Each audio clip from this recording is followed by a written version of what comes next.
চেষ্টা করতে করতে করতে করতে আপনি যদি ব্যর্থতার অতল তলে চলে যান নূহ আলাইহিস সালামের মতো, তখন বলতে হবে রব্বি আন্নী মাগলুবুন ফান্তাসির, আল্লাহ আমি পরাজিত, আমাকে সাহায্য করো। তখন আসহাবুল কাহফের মতো একা থাকতে হবে। আল্লাহ চেয়েছেন এটা। আল্লাহ চেয়েছেন আমরা এই দুনিয়ার জীবনে হালাল খাই, হারামে না যাই। আল্লাহ চেয়েছেন আমরা সুন্নত অনুযায়ী জীবনযাপন করি, সর্বশেষ নবী মুহাম্মদ সাল্লাল্লাহু আলাইহি ওয়াসাল্লামকে আদর্শ নেতা হিসেবে গ্রহণ করি। আল্লাহ চেয়েছেন আমরা তার দ্বীনের দাওয়াত মানুষকে দেই। তা'মুরুনা বিল মা'রুফ ওয়া তানহাউনা আনিল মুনকার, তোমরা শ্রেষ্ঠ জাতি, কুনতুম খায়রা উম্মাহ উখরিজাত লিন-নাস, তোমাদেরকে মানব জাতির কল্যাণের জন্য বের করা হয়েছে। দুটো কাজ দিয়ে, সৎ কাজের আদেশ করবে, অসৎ কাজে নিষেধ করবে। আল্লাহ চেয়েছেন আমরা দ্বীনের দাওয়াত দেই। আল্লাহ চেয়েছেন আল্লাহর জমিনে আল্লাহর দ্বীন প্রতিষ্ঠা হোক, এই ফিকির আমরা করি, এই চিন্তা ভাবনা আমরা করি এবং সেই চেষ্টা করি। আল্লাহ চেয়েছেন আমরা ঐক্যবদ্ধ থাকি, বিভক্ত না হই। আল্লাহ চেয়েছেন আমাদের মেয়েরা যেন পর্দা করে, জীবন চলে গেলেও পর্দা না ছাড়ে।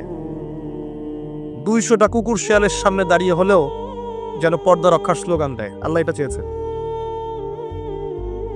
আল্লাহ এগুলো চেয়েছেন। এগুলো কি আল্লাহর অন্যায়? হে আমার প্রিয় মুসলিম ভাইরা, প্রত্যেকটা ঘটনার পিছনে আমাদের জন্য নিদর্শন আছে। আল্লাহর বান্দা বান্দীদেরকে আল্লাহর দ্বীন থেকে সরানোর জন্য শয়তানি শক্তির অপতৎপরতার শেষ নাই।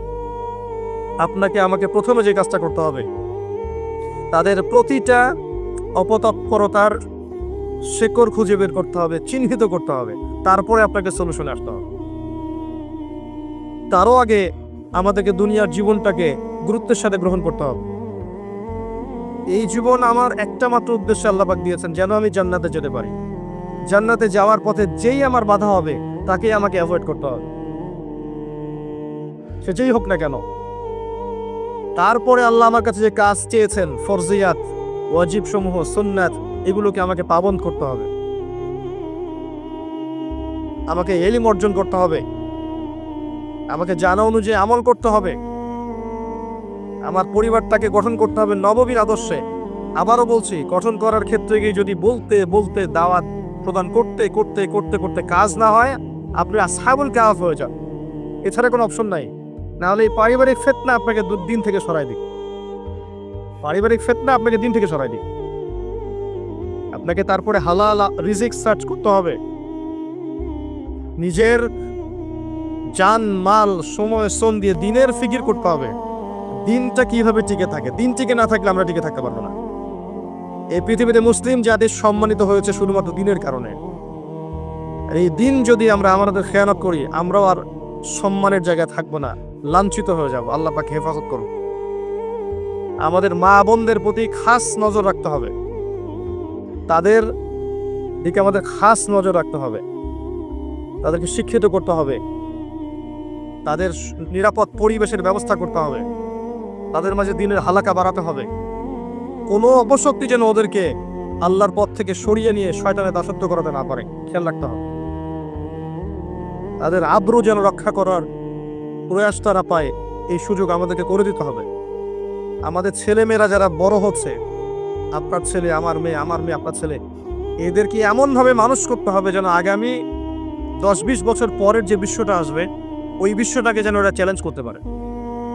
গরু ছাগল মানুষ করার কোনো দরকার নাই, গবাদি পশু বড় করার কোনো দরকার নাই। এসব বাচ্চা কাচ্চা থাকাচ্ছে না থাকা ভালো। প্রত্যেকটা ঘরে ঘরে একটা করে ইসমাইল তৈরি করেন, প্রত্যেকটা ঘরে ঘরে একটা করে ইসমাইল তৈরি করেন, একটা করে খালিদ তৈরি করেন, একটা করে ওমর তৈরি করেন। বাচ্চা একটা নেন, একটাকে ওমর বানান। প্রয়োজন একটা নেন, একটাকে ওমর বানান। একটা মেয়ে হলে ওই মেয়েটাকে আপনি খাদিজা বানান রাদিয়াল্লাহু আনহা, মারিয়াম বানান আলাইহিস সালাম, খাওলা বানান, সুমাইয়া বানান, একটা বানান। সুসন্তান একটা যথেষ্ট। 10-12টা গবাদি পশু পোষার পিছনে কোনো লাভ নাই।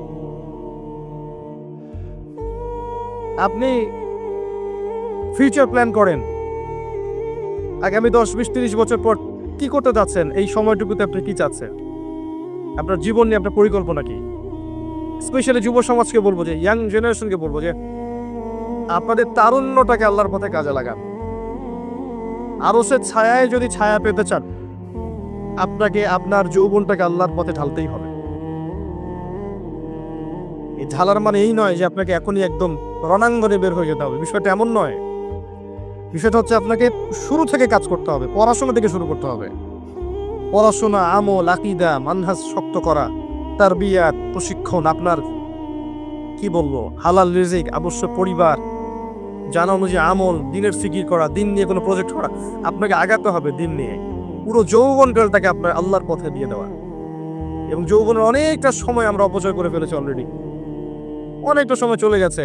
যদি যৌবন হয় 20 বছর, আপনি দেখবেন 10 বছর এইসব ভাবতে ভাবতেই চলে গেছে, জীবন বুঝতে বুঝতে চলে গেছে। দিনী বোনদেরকে সুযোগ করে দেন, মা বোনদেরকে সুযোগ করে দেন, তারা দিনের জন্য অনেক কিছু করতে পারবে। শুধু সুযোগের অপেক্ষা, ওদেরকে আমরা সুযোগ করে দিতে পারছি না। আমাদের স্ত্রীদেরকে, আমাদের মাদেরকে, বোনদেরকে, আমাদের মেয়েদেরকে আমরা সুযোগ করে দিতে পারছি না। ওদেরকে সুযোগ দেন, দিনের জন্য করার মানসিকতা তৈরি করে দেন। তারা আমার চেয়ে আপনার চেয়ে বেশি খেদমত করতে পারবে ইনশাআল্লাহ। ওরাই জন্ম দিবে ইসমাঈল ইনশাআল্লাহ আযজা ওয়া জাল্লা।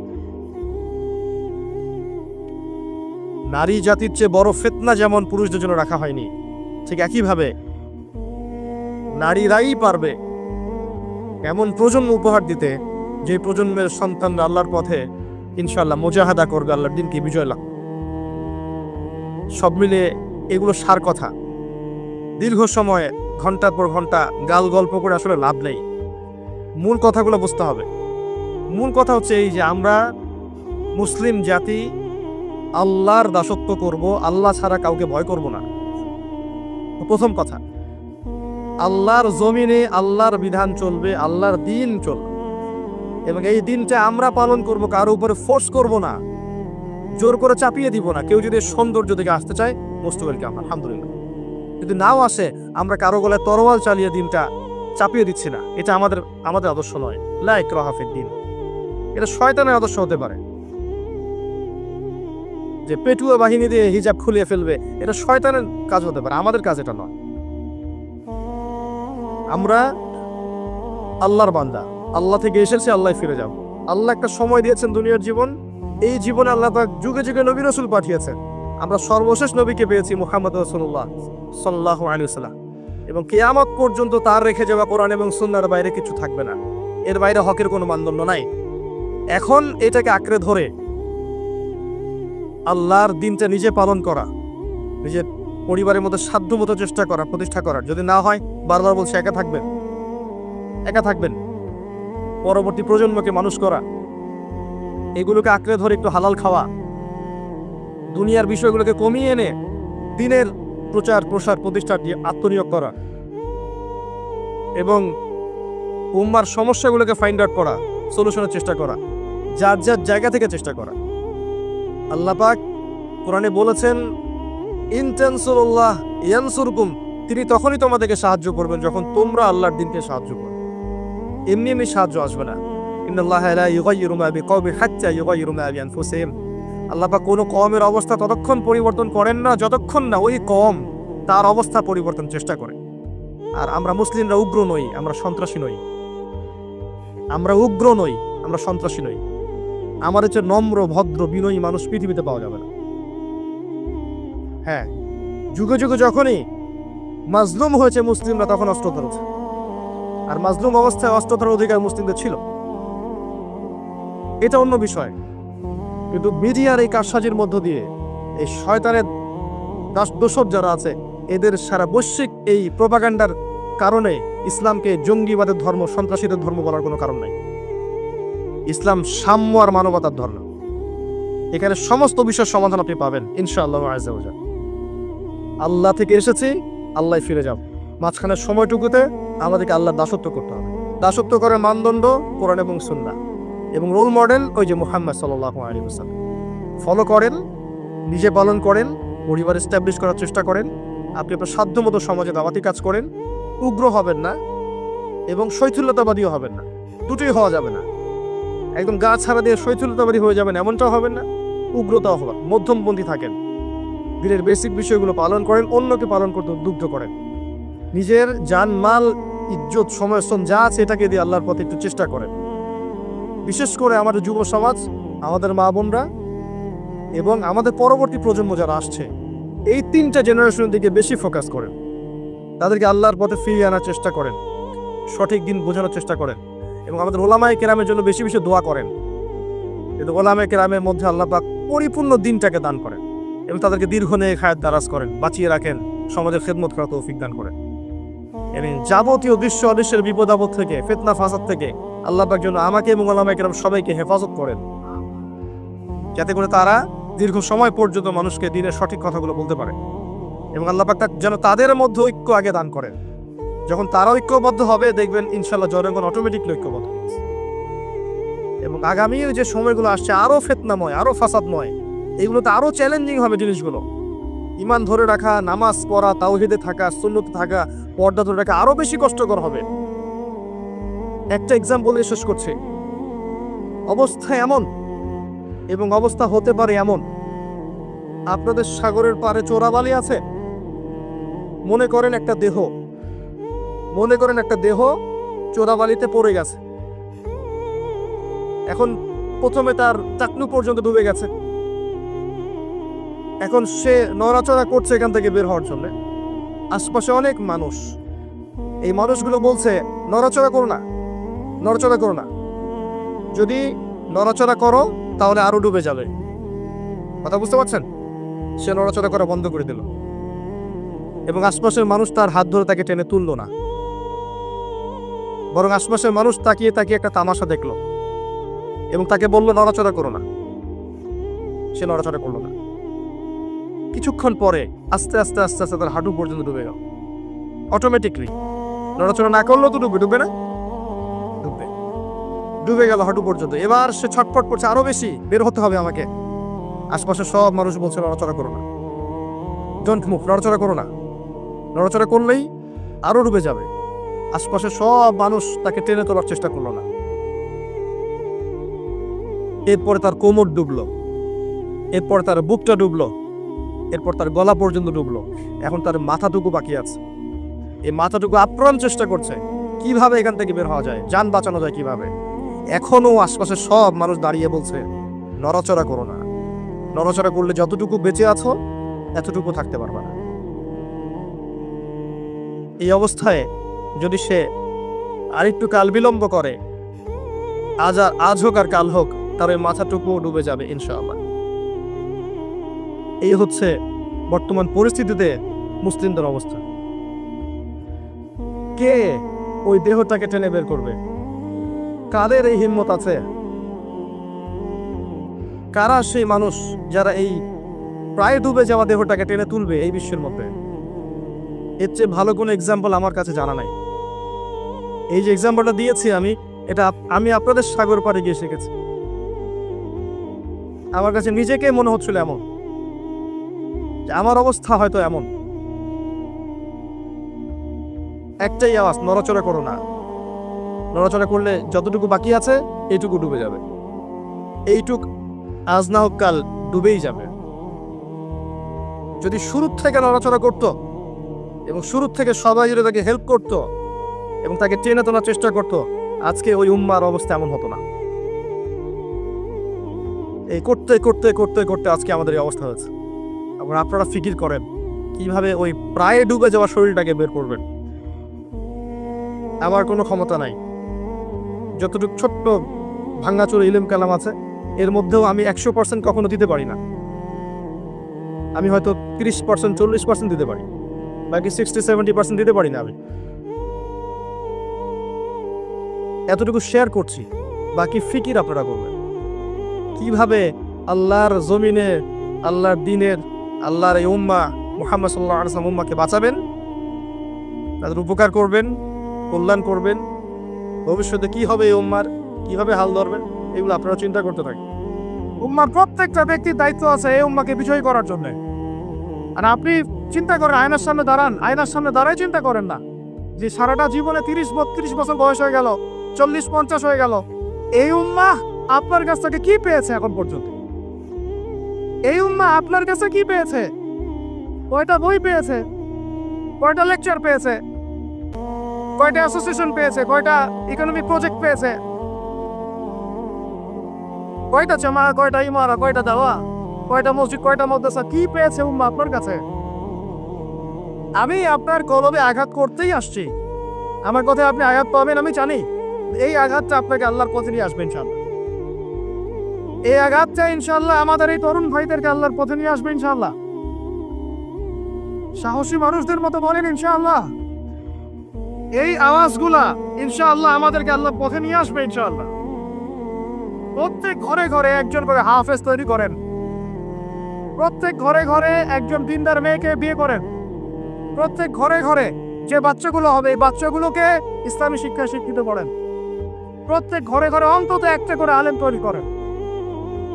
একটা আইয়ুবী দেন আমাদেরকে, একটা খালিদ বিন ওয়ালিদ দেন, একজন আপনি আমাকে ওমর ইবনুল খাত্তাব দেন, একজন মুসআব বিন উমাইর দেন, একজন খুবাইব দেন, একজন মুসআব বিন উমাইর দেন, তাদের নাম বলবো। একজন তারেক বিন জিয়াদ দেন, একজন বিন কাসিম দেন। একটা সন্তান দেন আমাদের, একটা সন্তান মানুষ করেন। একটা 10টা-20টা বাচ্চা নিচ্ছি, একটাও মানুষ হয় না।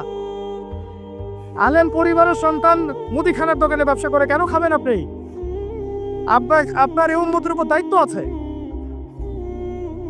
আমাদের দায়িত্ব খালি মধু বিক্রি করা, দাড়ি টুপি বিক্রি করা, আতর বিক্রি করা? ইসলামের দিকে আসার সাথে সাথেই কেন আপনার এই দিকে চলে যান? উম্মাহকে কে নেতৃত্ব দিবে? আমরা দিব?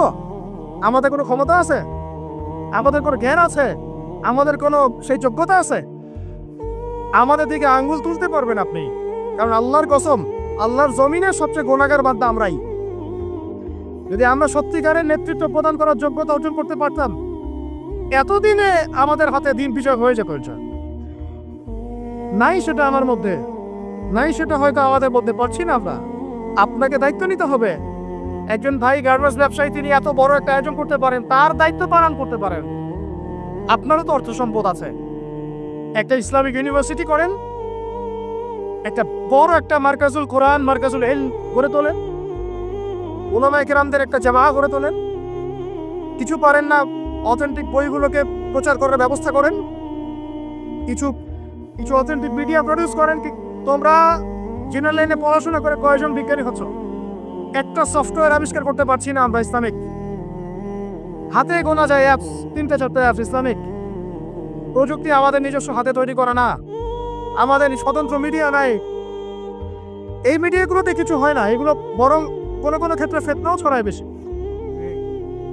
কারণ আমার কথা মন খারাপ করুন না, কারণ আমি চ্যালেঞ্জ করতেছি আপনাদেরকে, আপনি 1000 জনকে বসান যারা দিন নিয়ে কাজ করতে চাচ্ছেন, তাদের 10%-এর কোরআন তেলাওয়াত সহি না। কোরআন তেলাওয়াত সহি না করে আপনাকে এত বড় দায়িত্ব নিতে কে বলল?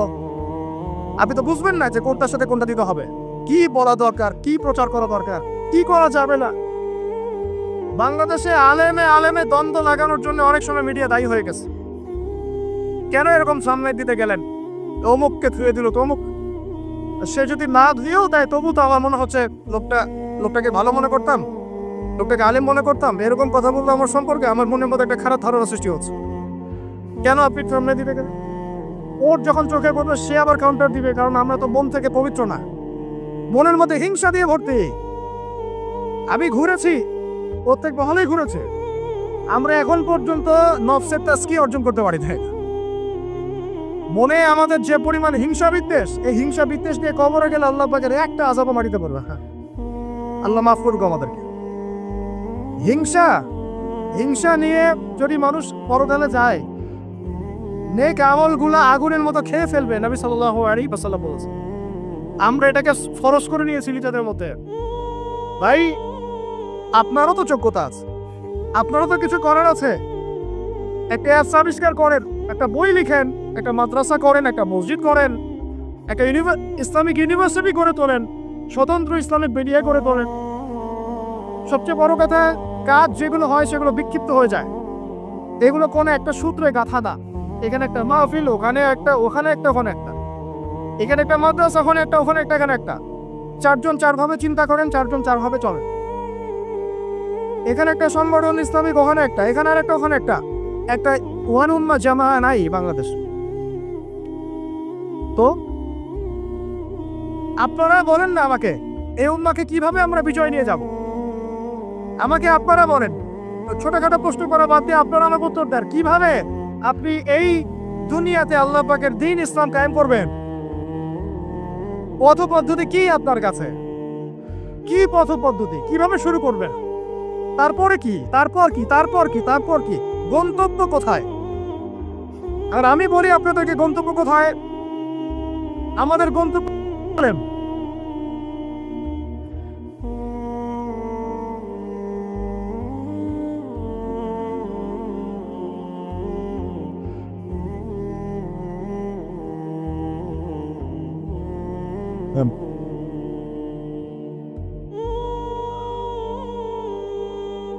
বাস বাস বাস,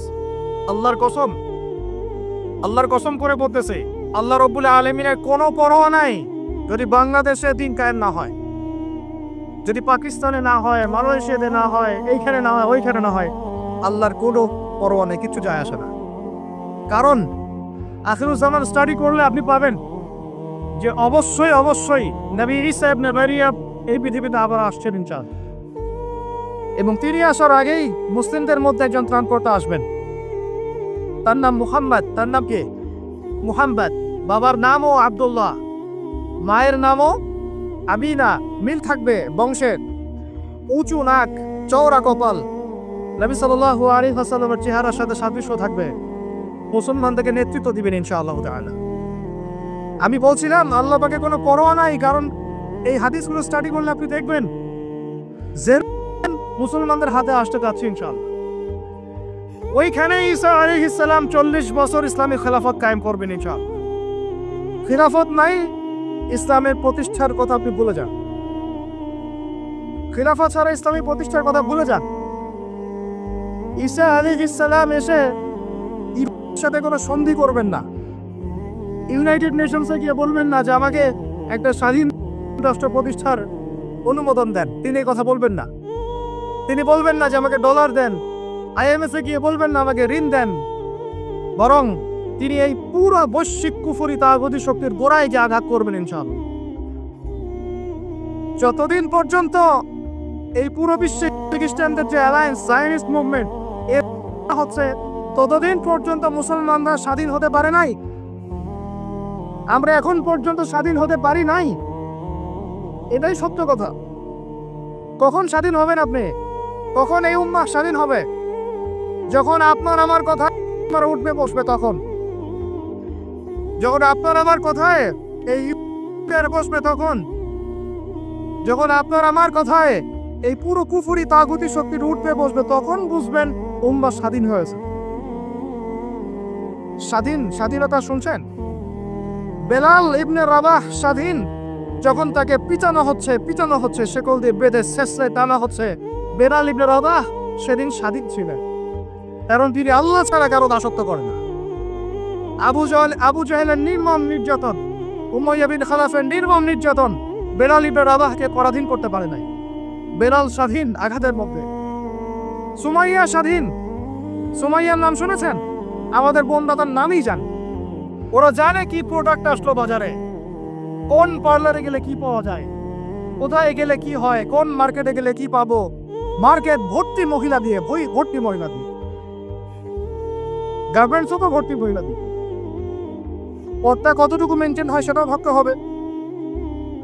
জব করতে দোষ নাই, জব করতে দোষ আছে, পদটা কতটুকু ভাবতে হবে না? আমরা যে বস্তুবাদী এটা আমাদের রাস্তাগুলি প্রমাণ করছে। আমরা আমাদের বাড়ি ঘরগুলো চকচকা করছি আর সরকারের রাস্তাগুলো ভেঙে ফেলতেছি।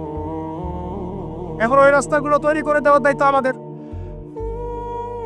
দায়িত্ব আমাদের না?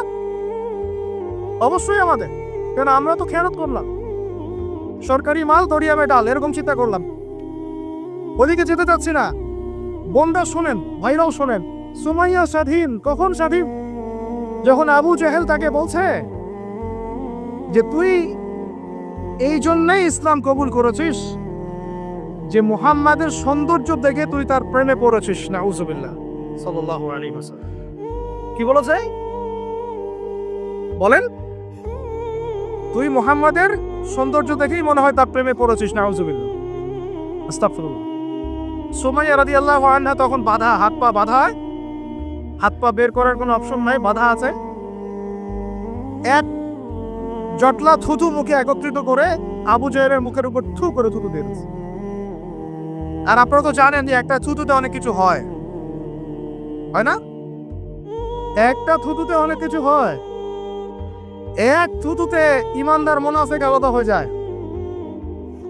এক থুতুতেই ইমানদার মুনাফিক আলাদা হয়ে যায়। সুমাইয়াও থুতু দিয়েছিল আবু জাহেলের মুখে। এবার আবু জাহেল কি করেছে শুনে।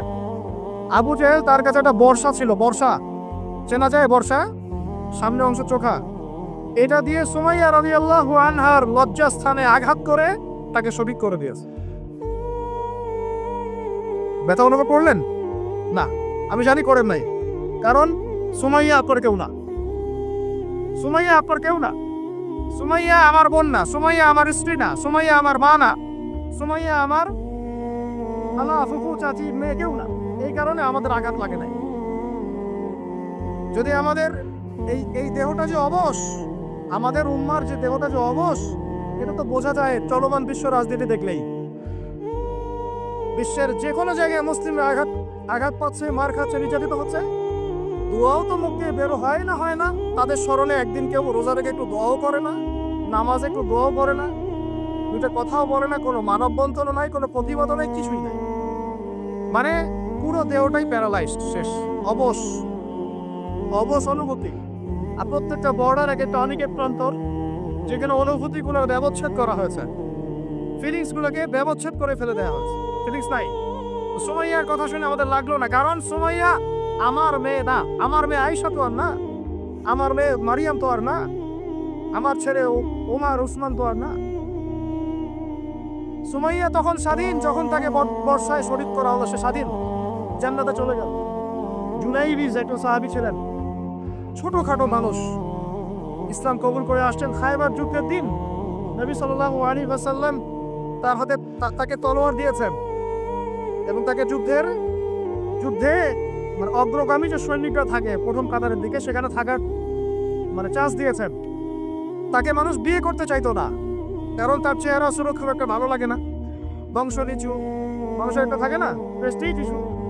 তার মনে কষ্ট। নবী সাল্লাল্লাহু আলাইহি ওয়াসাল্লাম একদিন প্রস্তাব পাঠালেন, তাকে চিঠি দিয়েছে, তুমি এই চিঠিটা নিয়ে অমুক গোত্রে যাও, গিয়ে বলো যে আমি বলেছি তোমাকে যেন মেয়ে দেয়।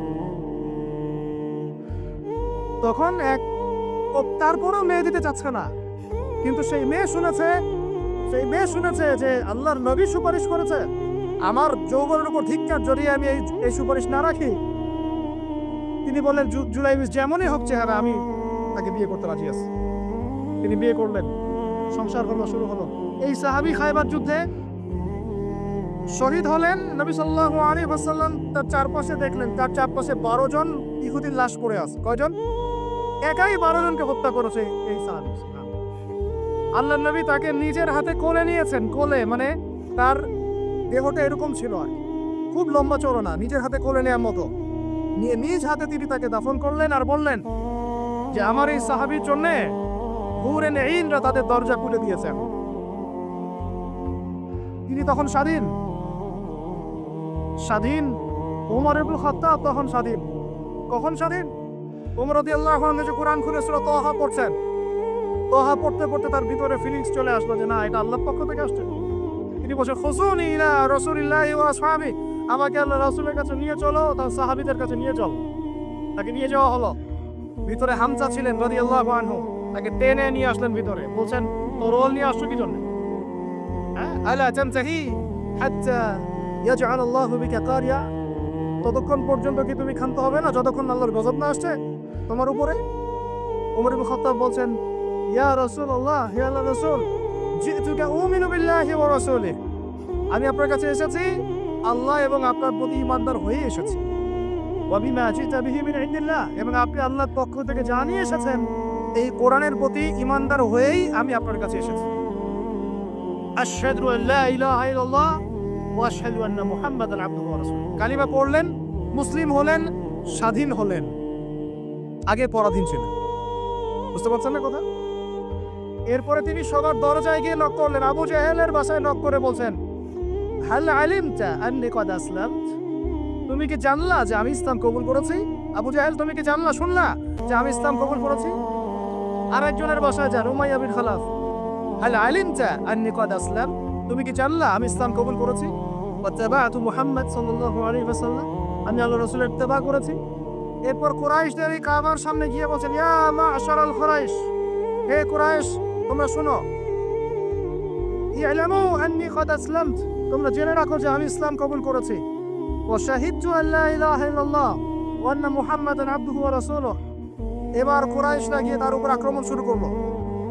40 জন 50 জন গিয়ে তাকে চাপড়ে ধরতেছে, তিনি একাই লড়তেছেন সবার সাথে। একজন এসে পরামর্শ দিচ্ছেন, ওই যে আপনারা যারা হিকমতের দোহাই দিয়ে কাপুরুষতাকে আড়াল করতে চান, তারা শুনেন ওয়াজটা ভালো করে। যারা হিকমতের দোহাই পেরে কাপুরুষতাকে আড়াল করতে চান তারা শুনেন। উনি এসে বলেছেন যে আসালা কোন গেছেন, তুমি কি ইসলাম কবুলের এই বিষয়টাকে গোপন রাখতে পারতা না? কি দরকার ছিল এভাবে প্রকাশ্যে বলার? কি দরকার ছিল এভাবে কাফেরদের সাথে একটা দ্বন্দ্বে জড়ানোর? শোনেন তারপরে তিনি কি বলছেন। তিনি বলছেন যে ওয়াল্লাহি, আল্লাহর কসম করে বলছি, লাউ ফাররিকান্না বাইনাল হাক্কি ওয়াল বাতিল কামা ফাররাকাল্লাহু বাইনাল লাইলি ওয়ান নাহার, আল্লাহু আকবার। তিনি বলছেন, আল্লাহর কসম করে বলছি, আমি রাত এবং দিন আল্লাহ পাক যেভাবে আলাদা করে দেন, এই রকম করে আমি সত্য আর মিথ্যা আলাদা করে দেব ইনশাআল্লাহ। আল্লাহু আকবার। এরপরে তার নাম হয়েছে আল ফারুক। কি নাম হয়েছে? ওমর এখন স্বাধীন। বলেন আমাকে, উম্মাহ স্বাধীন? উম্মাহ স্বাধীন? কিছু করতে গেলেই বলবে স্যাংশন দিয়ে দিব, কিছু বললে বলবে যে একদম টাকার মান কমাই দিব। আরো কিছু যদি বলতে চায় আমাদের প্রশাসন, গভর্নমেন্ট, তারা যদি আরো বড় পদক্ষেপ নিতে চায়, প্রশাসন গভর্নমেন্ট যদি বলতে চায়, বলতে পারে বা বলে ওই ইউনাইটেড নেশনসে গিয়ে যে আমরা আমাদের দেশ থেকে আমাদের সেনাবাহিনী পাঠাবো গাজায় গিয়ে আমাদের পক্ষে, আমাদের মুসলিমদের পক্ষে যুদ্ধ করবে, এই কথা যদি বলতে পারে বা বলে, দেখবেন তাদের সমস্ত শক্তি দিয়ে বাংলাদেশকে আক্রমণ করে ফেলছে। আর আপনি আমাকে বলেন আমরা স্বাধীন? উম্মাহ স্বাধীন? ওই তাগুতি শক্তির, বিশ্বকুফরি শক্তির পরাজয় না হওয়া পর্যন্ত মুসলমানরা স্বাধীন না। আর ঈসা ইবনে মারিয়াম এই গাল গল্প করতে আসবেন না। তিনি মানুষকে খালি সুরসুরি মার্কা ওয়াজ করতে আসবেন না, তিনি আসবেন ওই গোড়ায় আঘাত করতে ইনশাআল্লাহ। আর এই মানুষকে সুরসুরি মার্কা ওয়াজ করবেন না, খালি ফজিলত আর ফজিলত, এভাবে নয়। তিনি আসবেন দাওয়াতের মিশন নিয়ে, উম্মাহকে ঐক্যবদ্ধ করবেন, কুফারদের সাথে মুসলমানদের একদম সশস্ত্র যুদ্ধ হবে, তারপরে এদের একটা একটা করে খুঁজে বের করে মারা হবে ইনশাআল্লাহ। আল্লাহর কসম করে বলতেছি, আমাদের একটা মুসলিম ভাইয়ের রক্ত বৃথা যাবে না, একজন শিশুর রক্ত বৃথা যাবে না ইনশাআল্লাহ। একজন বোনের ইজ্জতের মূল্য ওদেরকে দিতে হবে ইনশাআল্লাহ। এই যে বিগত 1.5 মাসে তোমরা 19,600 জনকে হত্যা করেছো, একটা একটা করে হিসাব আমরা দিব ইনশাআল্লাহ। 1914 সাল থেকে 2023 পর্যন্ত প্রায় 3.5 লক্ষ মানুষকে হত্যা করা হয়েছে, এর হিসেব ওরা দিবেন ইনশাআল্লাহ। এর হিসেব আমরা নিব ইনশাআল্লাহ। আমরা ছাড়বো না ইনশাআল্লাহ, এই ফিতনা আমরা ছাড়বো না, এই জালেমও ছাড়বো না। আর মনে রাখেন, আমাদের এখানে কি হবে তারপরও আল্লাহ পাক করবেন না। আল্লাহ পাক জানেন কোন জায়গা থেকে দিন কায়েম করতে হবে। ঈসা ইবনে মারিয়াম 40 বছর ওই তখ্ত থেকে, ওই সিংহাসন থেকে পুরো বিশ্বটাকে শাসন করবে ইনশাআল্লাহ তাআলা। আপনারা আঞ্চলিক রাজনীতি নিয়ে পড়ে আছেন, থাকেন, আমি বিশ্ব রাজনীতি নিয়ে কথা বলছি। আঞ্চলিক পলিটিক্স নিয়ে আমার কোনো আগ্রহ নাই, কারণ আমি জানি এই পুরো সাবকন্টিনেন্ট শাসন করবে ঈসা আলাইহিস সালাম। যদি আমরা তার পক্ষের লোক হয়ে যাই, তাহলে আমরা ইজ্জত সম্মান পাবো ইনশাআল্লাহ। আর যদি আমরা তার বিপক্ষে চলে যাই, দেখবেন জিল্লতি আর জিল্লতি নেমে আসবে। আল্লাহ মাফ করুন। এখন শুনেন, ইবনুল খাত্তাব স্বাধীন এখানে, হামজা রাদিয়াল্লাহু আনহু স্বীকার করে আসছেন। যুব ভাই আপনি শুনেন, এই যে ওমরের কথা বললাম, এরকম একটা ছেলে আমাকে দিতে পারবেন ঘর থেকে, প্রত্যেকটা ঘর থেকে? পারবেন? সাহস আছে খালি বলবে যে আমি রাত দিন যেমন আল্লাহ আলাদা করে দেন, আমি সত্য মিথ্যা আলাদা করে দেবো ইনশাআল্লাহ। পারবে? তোমরা টিকটক চালাচ্ছ, তোমরা টিকটক চালাচ্ছ, পাবজি খেলতেছো, ফ্রি ফায়ার খেলতেছো, মেয়ে নিয়ে পড়ে আসো, তোমরা কিভাবে উম্মাহকে নেতৃত্ব দিবা?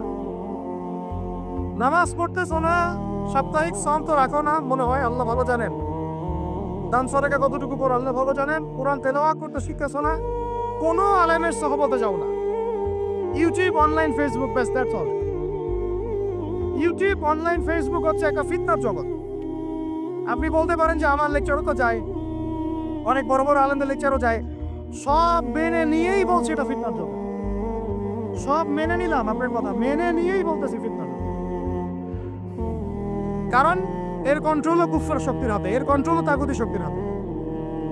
আপনি এটা নিয়ন্ত্রণ করেন না, এই প্রযুক্তি আপনি তৈরি করেন নাই। আমরা আলাদা করে কোনো মুসলিম কমিউনিটি সোসাইটিও বিল্ড আপ করতে পারিনি অনলাইনে, বুঝেছি?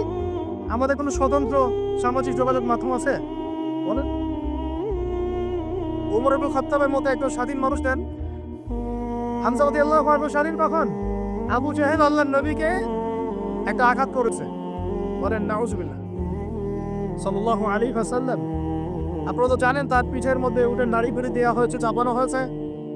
তো এই দৃশ্য একজন দাসী দেখেছে, হামজা রাদিয়াল্লাহু আনহু স্বীকার করে আসছেন, তাকে বলছে তোমার ভাতিজাকে এরকম আঘাত করেছে আবু জাহেল। আবু জাহেলের নাম কিন্তু আবু জাহেল না, আবু জাহেলের নাম আবুল হাকাম। সেও কিন্তু আল্লাহকে বিশ্বাস করতো। আপনারা মনে করবেন না যে সে একদম ইহুদি ছিল বা খ্রিস্টান ছিল, এমন না। সে আল্লাহকে বিশ্বাস করতো, কিন্তু আল্লাহ পাকের বিধান মানতো না। এখন হামজা রাদিয়াল্লাহু আনহু বলছেন ওয়া ফাআলা যালিক, সে কি সত্যিই কাজ করেছে? হ্যাঁ, সত্যিই কাজ করেছে। আচ্ছা চলো দেখাও আবু জাহেল কোথায় আছে।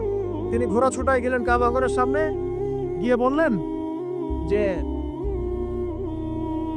তুমি আমার ভাতিজাকে গালি দিয়েছ, তুমি আমার ভাতিজাকে আঘাত করেছ, জেনে রাখো আমি আজকে থেকে আমার ভাতিজার দিনের উপর আছি। এই কথা বলার সাথে সাথে তার উপর আক্রমণের চেষ্টা করা হচ্ছিল। তিনি নিজে একটা ঘুষি দিয়ে আবু জাহেলের একটা দাঁত ফেলে দিলেন। আর দাঁত যে পড়ে গেছে কিনা সিরাতের কিতাবে এত স্পষ্ট নাই, কিন্তু আঘাত একটা ঘুষি দিয়েছেন এটা স্পষ্ট। ঘুষি দিয়ে বলছেন রুদ্দাহা ইনিস্তাতা, রুদ্দাহা ইনিস্তাতা, যদি সাধ্য থাকে এই ঘুষিটা আমাকে ফেরত দিয়ে দেখাও। সাধ্য থাকলে আমাকে আরেকটা আঘাত করে দেখা। আকুলু মা ইয়াকুল, আমি তাই বলি যা আমার ভাতিজা বলে। শাহিদতু আল্লা ইলাহা ইল্লাল্লাহ ওয়া আন্না মুহাম্মাদান আবদুহু ওয়া রাসূলুহু, আমি সাক্ষ্য দিচ্ছি বা দিলাম আল্লাহ ছাড়া কোনো ইলাহ নাই, মুহাম্মদ আমার ভাতিজা আল্লাহর রাসূল। তোর সাধ্য থাকলে আমাকে ঠেকা। এরকম জেনারেশন দিতে পারবেন? আপনার ছেলেটা কি এরকম? আপনার ভাইরা কি এরকম? এই আমাদের মায়েরা তাদের সন্তান কি এরকম? যে মেয়েদেরকে ঘরে নিয়ে আসছেন, এই মেয়েগুলোও কি সুমাইয়ার মতো? উম্মে আমারা একজন নারী সাহাবী, উম্মে আমারা উহুদের যুদ্ধে চতুর্দিক থেকে আল্লাহর নবীকে আক্রমণ করা হচ্ছে, তিনি একাই তীর ছুটছেন। মহিলা সাহাবী, নারী সাহাবী, আমাদের নারী মেহেদি দেয় বসে বসে, তাও বয়ফ্রেন্ডের জন্য। আমাদের নারীরা ঘরে বসে বসে মেহেদি দেয়, পার্লারে যায় বয়ফ্রেন্ডের জন্য। আর উম্মে আমারা রাদিয়াল্লাহু আনহা, তাদের মতো সাহাবীরা জীবন দেন রাসূলের জন্য। স্বাধীনতা এই যে, তারা স্বাধীন, আল্লাহর দাসত্বের অধীনে তারা কাউকে পরোয়া করতেন না। তখন উম্মাহ ছিল স্বাধীন। আর কি, আর কার কয়জনের কথা বলবো আপনাদেরকে? মুসআব বিন উমাইর, বিখ্যাত সাহাবী, তরুণ সাহাবী, দায়ী মানুষ, এত দামি পারফিউম ইউজ করতেন, এতে এখনকার লাখ টাকা কোটি টাকার দাম হবে। বিত্তশালী পরিবারের, এই যে বিত্তশালী পরিবারের সন্তানরা, শোনেন, আপনারা তো বাইক দাবড়ায় বেড়ান, গাড়ি ড্রাইভ করে বেড়ান, মাঝখানে অ্যাক্সিডেন্ট করে দেন, কেসও খান না, বাপের টাকা আছে পার পেয়ে যান, ইয়াবা খান, তারপরে গিয়ে মেয়ে নিয়ে ফুর্তি করেন। জেনা নিত্য নৈমিত্তিক ব্যাপার। একটা মেয়েকে পিছনে ওঠান, 7 দিন ঘোরেন, আবার চেঞ্জ করেন, 7 দিন পরে আরেকটা নেন। মুসআব বিন উমাইরও ধনীর সন্তান ছিলেন, ধনীর দুলাল। যখন ইসলাম এসেছে, কোরআন এসেছে, শুনেছেন তিনি ইসলাম কবুল করেছেন। মা সম্পত্তি থেকে বঞ্চিত করেছে, তাকে চাটাইয়ের মধ্যে চড়িয়ে নিচে আগুন দেওয়া হতো, ধোঁয়া দেওয়া হতো, আযাব দেওয়া হতো পারিবারিকভাবে। তিনি যখন নবীর কাছে আসলেন, নবী তাকে বললেন তুমি মদিনায় যাও। কোথায়? মদিনায় গিয়ে দাওয়াতি কাজ করো। মদিনায় দাওয়াতি কাজ করতে লাগলে তার একক দাওয়াতে মদিনার 75টা পরিবার ইসলাম কবুল করেছে। এই যে মদিনায় যে ইসলামের আপনি জয়জয়কার দেখছেন, এটা মুসআব বিন উমাইর রাদিয়াল্লাহু আনহু দাওয়াতের একটা ফসল, আল্লাহ রাসূলের দোয়া। কয়টা পরিবার? এই 75 পরিবার এসে বায়াত করলেন নবীর কাছে। তারপরে নবী হিজরত করলেন মদিনায়। এমনি এমনি হয়নি, এগুলো প্রেক্ষাপট। ওই মুসআব বিন উমাইর রাদিয়াল্লাহু আনহু উহুদের যুদ্ধে শহীদ হচ্ছেন, তার গায়ে তখন 50টার বেশি তরবারের আঘাত আছে। কয়টা বেশি মাকবার ওখানে আছে, দেখে আসেন। তিনি স্বাধীন। ওই ময়দানে যারা সেদিন ছিলেন, ওই শনিবার সকাল 10টা থেকে, ওটা তো শাওয়াল মাসে, তাই না? শাওয়াল না, রমজানে পড়ে শাওয়াল মাসে যুদ্ধ হয়েছে। শাওয়াল মাসে 10 তারিখ মেবি, হ্যাঁ 10 তারিখ 9 তারিখ সিরাত কারা পড়েছেন, 9 বা 10 সকালবেলা যুদ্ধ হচ্ছে। ওই সময়ে পৃথিবীতে যারা ওই সময় যুদ্ধ করছে মুসলমানদের পক্ষে, আল্লাহর জমিনের মধ্যে সবচেয়ে শ্রেষ্ঠ মানুষ তারা, সবচেয়ে শ্রেষ্ঠ জীবন, শ্রেষ্ঠ মৌত। ওখানে তারা উঠবেন, তখন তাদের গা থেকে মেশকম্বরের ঘাম ছুটতে থাকবে। মারেফত থাকলে আপনিও পাবেন, অন্তরের মধ্যে কলুষতা থাকলে আপনি পাবেন না, তো স্বাভাবিক। এখন মুসাব বিন উমাইর কি পরাধীন না স্বাধীন? বলেন, তিনি কি পরাধীন না স্বাধীন? স্বাধীন মুসাব বিন উমাইর। আরেকজনের কথা শুনেন, বলতে থাকলে আপনাদের সারা রাত ফজর হয়ে যাবে। জাফর ইবনে আবি তালেব নাম শুনেছেন? জাফর ইবনে আবি তালেব শুনেন, এটা শুনেন। অনেকে অনেক দলিল দেয়, এই দলিলগুলো শুনেন, এগুলো শুনেন। 3টা গোত্র ছিল মদিনায়। কয়টা ভাই? একটা বনু কুরাইজা, বনু কাইনুকা, বনু নাজির। বনু কুরাইজা, বনু কাইনুকা, বনু নাজির, এই 3টা গোত্রের সাথে আমাদের চুক্তি ছিল। আমরা একটা সনদের মধ্যে ছিলাম। গাদ্দার এরা সনদ ভঙ্গ করলো, ঠিক যেমন করে তারা আক্রমণ করছে এইভাবে। সনদ ভঙ্গ করলে বনু কাইনুকার বাজারে আমাদের এক মহিলা সাহাবী, তিনি বোন গিয়েছেন হাজতে, সোনার দোকানে। ইহুদি তাকে বলছে নিকাব খোলো, সে নিকাব খুলছে না, খুলবে না। ইহুদি দুষ্ট, ষড়যন্ত্র করে তার কাপড়ের একটা অংশ রশি দিয়ে গিট বেঁধে দিয়েছে। আমাদের তিনি এবার উঠতে গিয়েছেন, সদর একটু খুলে গেছে, নাউজুবিল্লাহ।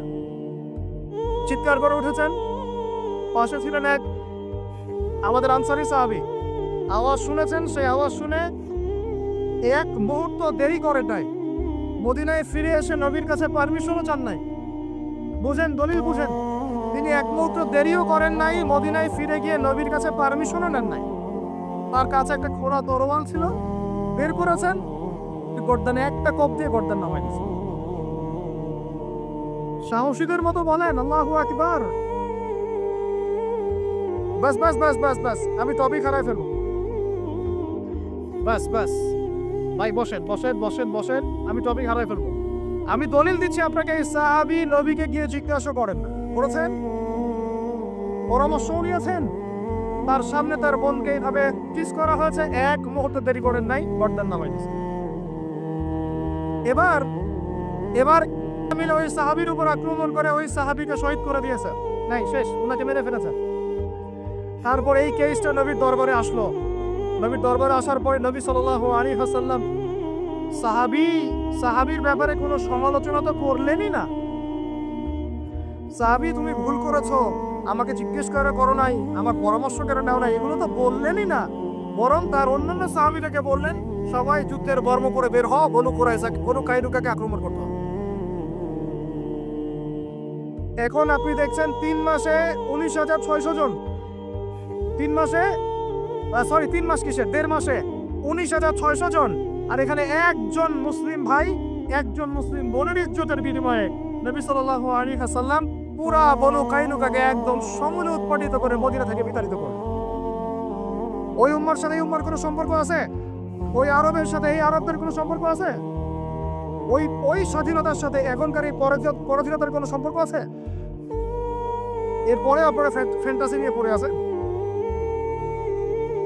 আল্লামা রুমি বলতেন, উনি যে বড় সুফি মানুষ ছিলেন, উনি বলতেন যে আমি যা বুঝি আর আমি যা জানি বুঝতে পারি, তোমাদেরকে বলে কি লাভ, তোমরা তো বুঝবা না।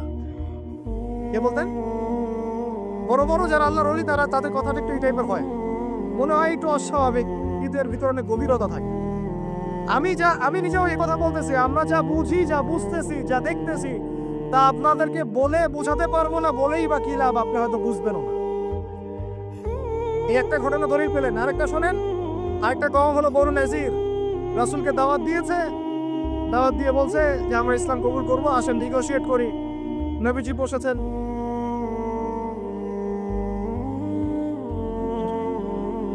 আমি গুটিয়ে নিচ্ছি, এই 2-3টা কথা বলে গুটিয়ে নিচ্ছি, শোনেন। নবী সাল্লাল্লাহু আলাইহি ওয়াসাল্লাম গিয়েছেন দাওয়াত দিতে বনু নাজিরের সিঁড়ির মধ্যে, এটাকে বলে দেয়ালে হেলান দিয়ে আছেন। উপর থেকে এরা চাকি আছে না, চাকি, আমরা ধান ভাঙে আগেকার মায়েরা বোনেরা, বড় বড় যে লোহার আর পাথরের, এইগুলো উপর থেকে ফেলে তাকে হত্যা করার চেষ্টা করেছিল বনু নাজির। কোন গোত্র? বনু নাজির। আল্লাহ নবী জিবরাইল আলাইহিস সালামের মাধ্যমে জানতে পারলেন, সেখান থেকে উঠলেন, উঠে বললেন যে ঠিক আছে, বনু নাজিরকে আমরা অবরোধ করব। 1.5-2 মাস অবরোধ করে রাখা হলো। সূরা হাশরে পড়ে দেখেন। এরপরে এরা নিজেদের ঘরবাড়িগুলো কাঁধে করে নিয়ে মদিনা থেকে বিতাড়িত হলো। বনু নাজির দলিল নাম্বার 2। 3 বনু কুরাইজা, বাকি আছে শুধু একটা। এখন বনু কুরাইজা, বনু কুরাইজাকে বলা হয়েছে আমাদের সাথে থাকবে, অন্যদের সাথে যাইতে পারবো না। Okay fine. খন্দকের যুদ্ধে 10,000 সেনাবাহিনী নিয়ে আবু সুফিয়ান আক্রমণ করেছে মদিনা, অবরোধ করে রেখেছে। এই সুযোগে বনু কুরাইজা কুরাইশদের সাথে মিলে আমাদের সাথে গাদ্দারি করবে। আল্লাহ নবী যুদ্ধ শেষ করে বনু কুরাইজায় গিয়ে না গিয়ে কেউ আসরে নামাজ পড়বে না, ওদের সাথে গিয়ে মীমাংসা করতে হবে। তারপরে ওখানে গিয়ে ওদেরকে অবরোধ করা হলো। সাদ বিন মুআজ রাদিয়াল্লাহু আনহু হাতে এই বনু কুরাইজার একজন বালেগ যারা ছিল এদের সবার গর্দান নামানো হয়েছে। এটা বনু কুরাইজা, বনু কাইনুকা, বনু নাজির, 3টা বড় বড় গোত্রের সাথে আমাদের যুদ্ধ হয়েছে নবী জীবিত থাকাকালীন।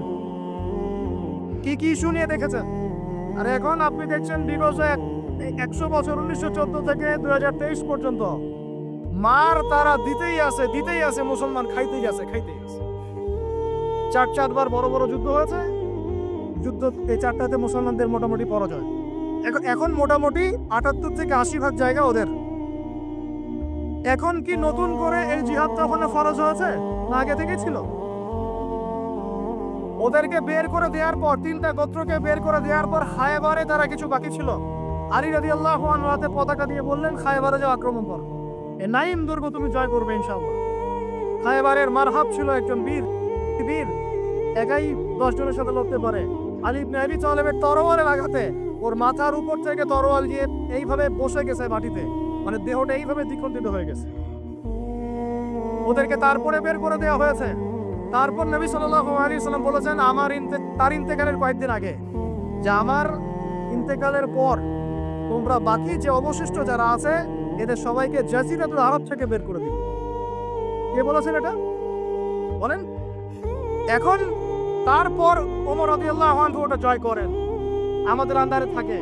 1099 সালে ক্রুসেডাররা গিয়ে ওটা আবার দখল করে।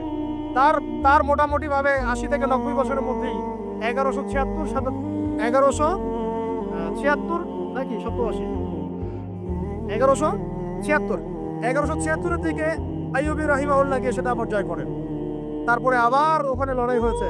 তারপরে আবার গিয়ে আপনার মামলুকদের ভূমিকা আছে, জেঙ্গিদের ভূমিকা আছে, তুর্কিদের ভূমিকা আছে, ওসমানীয়রা আবার দখল করেছে। এই সিলসিলা চলতে 1914 সালে গিয়ে তারা এই ব্রিটেনের সহযোগিতায় এই জায়গাটা দখল করেছে। কত সালে? এই তো 1914 সাল। আর দখল করার পর থেকে এখন এই বিগত 100 বছরে ওখান থেকে তারা বিশ্বের সব নিয়ন্ত্রণ করা শুরু করেছে।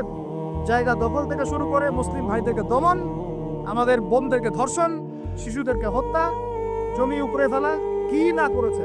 এখন তারা ওখানে শাসন প্রতিষ্ঠা করতে চাচ্ছে। এরাই তারা যারা বিশ্বকে শাসন করবে। শেষ জামানার কনসেপ্ট না জানলে আল্লাহর কসম আপনি ওয়ার্ল্ড অ্যাফেয়ার্স বুঝতে পারবেন না। এখন শেষ করে দেয় এই কথা থেকে, দেখুন তারা বিগত 100 বছরে ওখানে যা যা করেছে বা করে যাচ্ছে, এরপরেও যদি আমাদের টনক না নড়ে, আমরা যদি মনে করি যে আমরা তো খুব ভালো আছি, তাহলে আল্লাহর কসম আমরা এখন উম্মাও বুঝি নাই, স্বাধীনতাও বুঝি নাই। আমাদের সবাইকে বুঝতে হবে পুরো মুসলিম উম্মাহ একটা দেহ। আমরা নিজেদের বেসিক ঠিক করব, অর্থনীতি ঠিক করব, আমাদের পরিবার ঠিক করব, আমাদের দাওয়াতের মোটিভটা ঠিক করব। এই ইস্যু পাগল জাতি হব না, মূল জায়গায় থাকার চেষ্টা করবো ইনশাআল্লাহ। আস্তে আস্তে সেই প্রজন্ম আসবে ইনশাআল্লাহ। আমি না পড়ি, আপনি না পড়েন, আমাদের পরের জেনারেশন পারবে ইনশাআল্লাহ। বা তারপর একদিন না একদিন বাইতুল মুকাদ্দাসে আমরা নামাজ পড়বো ইনশাআল্লাহ। বাইতুল মুকাদ্দাসে সালাত আদায় না করা পর্যন্ত আমাদের শান্তি নাই। বাইতুল মুকাদ্দাস বিজয় না হওয়া পর্যন্ত এই মুসলিম উম্মার ঘুম নাই। কারণ তারা মুসলিমদেরকে ঘুমাতে দিবে না। তারা মুসলিমদেরকে ভাগ করে ফেলবে, বিভিন্ন মতবাদে ভাগ করে ফেলবে। তারা মুসলিমদেরকে স্যাংশন দিবে, অর্থনৈতিকভাবে পঙ্গু করে ফেলবে, মিডিয়া নিয়ন্ত্রণ করে ফেলবে, ওরা টেকনোলজি নিয়ন্ত্রণ করবে। মুসলিমদেরকে তারা দাঁড়াতে দিবে না যতক্ষণ পর্যন্ত বাইতুল মুকাদ্দাস পাচ্ছেন না। আর এখন এই ইস্যুগুলো নিয়ে কথা বললে মুসলমানদের মধ্যে এক শ্রেণীর মুনাফিক তারা আমাদের বিপক্ষে কথা বলা শুরু করে। এই জাতির এখন চিনতে আশা করি বাকি নাই যে মুসলিমদের মধ্যে কত মুনাফিক ঢুকে গেছে। কোন দলের সাথে আমাদের কোনো দ্বন্দ্ব নাই, আমাদের দ্বন্দ্ব হচ্ছে কথিত মুনাফিকদের সাথে, যারা এই চলমান সংকটের মধ্যেও মুসলমানদের পক্ষে না গিয়ে জালেমের পক্ষ নিচ্ছে। এই চলমান সংকটের মধ্যেও মাজলুমদের পক্ষ না নিয়ে যারা জালেমের পক্ষ নিচ্ছে, এদের সাথে আমার কোনো সম্পর্ক নাই, আপনাদেরও সম্পর্ক থাকার কথা না, এই উম্মারও সম্পর্ক নেই। আল্লাহর কসম, ইনশাআল্লাহ আমাদের সন্তানদের হাতে বাইতুল মুকাদ্দাস বিজয় হবে ইনশাআল্লাহ। এখন আপনি আমি সেই দায়িত্ব পালন করবো কিনা সেটা আমাদের বিষয়, আমাদের কর্তব্য কি সেটা আমাদের বুঝতে হবে। এইসব ফ্যান্টাসি বন্ধ করেন, এইসব উপরি উপরি স্লোগান বন্ধ করেন, এবং আই ওয়াজ শোডাউন সব বন্ধ করেন। সবাই 5 ওয়াক্ত নামাজি হয়ে যায়, আল্লাহ তৌফিক দান করেন। সবাই মিলে তাহাজ্জুদ গুজার হয়ে যায়, আল্লাহ তৌফিক দান করেন। আল্লাহ পাক সবাইকে হালাল খাওয়ার তৌফিক দেন। সবাই অর্থনীতি ঠিক করে ফেলাই, সবাই দাওয়াতের মেহনতে লেগে পড়ি। আল্লাহ যাকে যা দিয়েছেন তাই দিয়ে দিনের খেদমত করেন। এক ভাইকে আল্লাহ পাক টাকা দিয়েছেন, টাকা দিয়ে করেন। জমি দিয়েছেন, জমি দিয়ে করেন। জ্ঞান দিয়েছেন, জ্ঞান দিয়ে করেন। আপনাকে আল্লাহ পাক মসজিদ মাদ্রাসা দিয়েছেন, তাই দিয়ে করেন। যৌবন দিয়েছেন, যৌবন দিয়ে করেন। লিখতে পারেন লিখেন, বলতে পারেন বলেন, চিন্তা করতে পারেন করেন। যা আপনাকে আল্লাহ দিয়েছেন তাই দিয়ে দিনের খেদমত করেন। আল্লাহ পাক আপনাদের সবাইকে তৌফিক দান করেন, আমিন। আর শেষ কথা হচ্ছে এই যে উম্মার কথা আমরা বললাম, আমরা এখনো পুরোপুরিভাবে কুফফারদের নিয়ন্ত্রণ থেকে এখনো বের হতে পারি নাই। যদি বের হতে চাই, আল্লাহ পাক আমাদেরকে অবশ্যই রাস্তা দেখাবেন ইনশাআল্লাহ। যদি আমাদের নিয়ত ঠিক থাকে, ইখলাস ঠিক থাকে, প্রচেষ্টা ঠিক থাকে, এবং আমাদের মানাস কর্মপদ্ধতি ঠিক থাকে, আল্লাহ রাব্বুল আলামিন আমাদের সমস্ত তরুণ ভাইদেরকে কবুল করেন, আমিন। আর এই সবগুলো কথা আপনি বুঝবেন জুমার দিন সূরা কাহফ তেলাওয়াত করলে ইনশাআল্লাহ। আর এই জুমায় যে আমলগুলোর কথা বলেছি এর সাথে সূরা কাহফ অ্যাড করে নেবেন। সূরা কাহফ না পড়ে জুমার দিনকেও শেষ করবেন না। আল্লাহ রাব্বুল আলামিন আমাদের সবাইকে এই উম্মাহকে পরিপূর্ণরূপে সাথী করার তৌফিক দান করেন।